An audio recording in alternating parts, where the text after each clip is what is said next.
Howdy, and welcome to the channel. And last week we went over different Ryobi tools that you could take with you while you went camping or boating, but that was specific for the 18 volt series. This week we're going to be doing the same thing, but we're going to be going over the 4 volts that I have here. So with these units, they are going to be using the 4 volt system.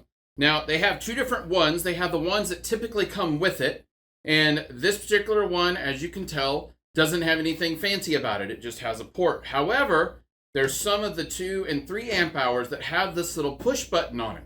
If you have the little push button that actually gives you information as to if the battery is charged or not, then that almost always indicates that this is able to charge. So what does that mean? That means that you can take a USB charge cable, plug into this device. You can then take your cell phone and plug into that. You'll start powering your device. So this is actually going to recharge your battery that is on your cell phone. However, if we pull it off of this fancy one and we take it and we plug it into our standard 2 amp hour battery, it doesn't do anything with the phone. However, you will see that the phone is now starting to charge this battery.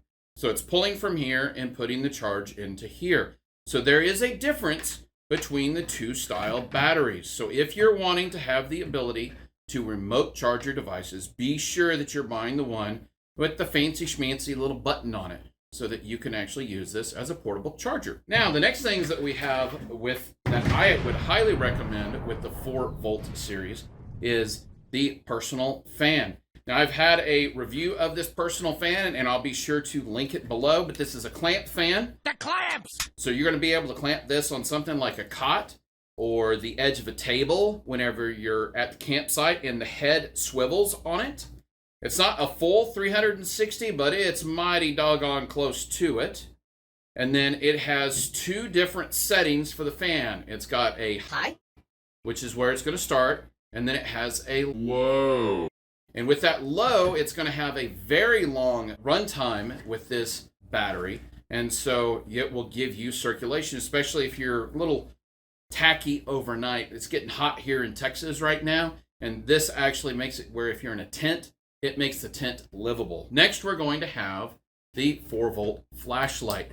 I've reviewed this one as well, and I'll be sure to leave that in the description. I really like this one because not only does it have the flashlight, and it has 3 different settings. It's got high, medium, and low with that. But if you push and hold, you will actually see that we have a laser pointer on it as well. Do you need to have the laser pointer whenever you're out camping? No, not really, but it sure is a lot of fun. Let's face it, most laser pointers are used to play with the cats and other animals and harass them. But the 4 volt USB flashlight has a very good throw on it. It is very broad, but it's also very pinpointed. So it's a combination of both a flood and a spotlight, and it does an extremely good job, especially for the size of this thing, of getting you light in the area that you need it. And with the ability to go dim and how long it can run on dim, it really makes it where this is an all-around amazing flashlight. This is actually something I would recommend as an everyday carry. So one of the things I would actually recommend, but I do not currently own it, is the high-pressure portable inflator. It's currently $39.97.